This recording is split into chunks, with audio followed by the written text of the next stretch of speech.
Қолданыстағы ең жиі кездесетін антибиотиктер олар цефалоспориндер. Жалпы көпшілік цефалоспориндерді бұлшық етке салдырудан бас тартады. Неге? Себебі ол ащы дейді, сол себепті күре тамырға енгізгісі келеді.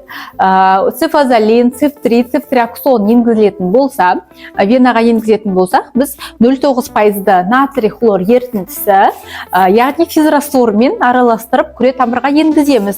Әрине міндетті түрде проба жасау қажет. Ал егер бұлшық етке енгізетін болсаңыз, 0,5%-ды новокаин ерітіндісімен, не болмаса лидокаин ерітіндісімен бұлшық етке енгізесіз. Бірақ дегенмен де ескеру қажет, кейбір пациенттерде күре тамырға, яғни венаға антибиотикті енгізу барысында шамалы лоқсу, жүрек айну деген сезімдер пайда болуы мүмкін. Осындай жанама әсерлерді де ескеріңіз. Егер видео ұнаса, пайдалы болса, лайк басыңыз, пікір жазыңыз, маған тіркелуді ұмытпаңыз.